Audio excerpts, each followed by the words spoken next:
Une journée comme ça, c'est hyper important pour les agents parce que ça concerne la prévention au niveau de tout ce qui est risque au travail. Donc c'est très très important qu'on arrive à les sensibiliser parce que même si ce sont eux les premiers concernés par leur propre sécurité, on s'aperçoit quand même dans la vie de tous les jours au travail que certains ont tendance à l'oublier.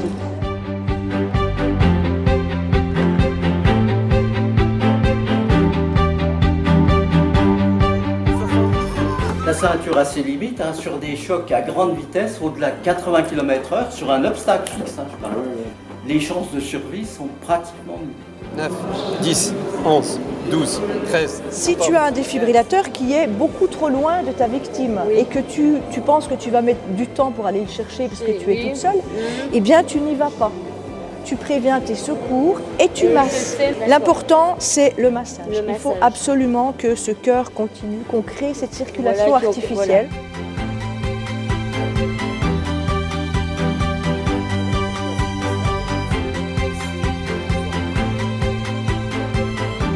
Vous avez un programme pour effectuer des exercices d'échauffement ou d'étirement.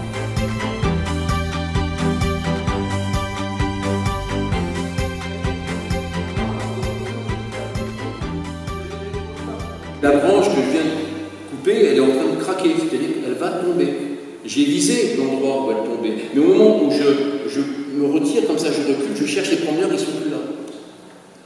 Et donc là, mais qu'est-ce que je fais? Je les cherche. Je dis attention, ça tombe, attention! Et je me penche en avant pour regarder où ils sont. Et j'ai oublié que je venais d'enlever mon harnais. Et là, je me rends compte d'un coup que les accidents du travail, c'est pas seulement pour les autres.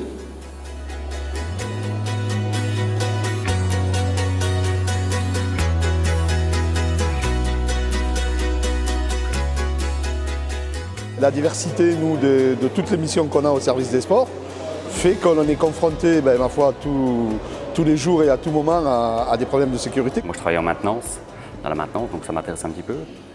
Les gestes et postures aussi, m'intéressent un petit peu aussi.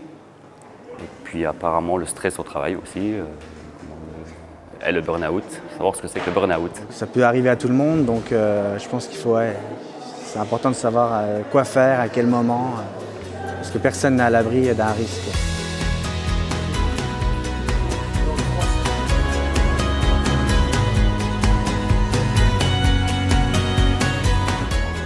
C'est important de pouvoir faire beaucoup de prévention, ça permet une vraie prise en compte de l'ensemble des agents et pas forcément que de la direction, des problèmes qu'il peut y avoir alors, en addictologie, en difficulté relationnelle, en burn-out, donc des problèmes qui sont vécus au quotidien par des collègues que quelquefois nous ne soupçonnons pas.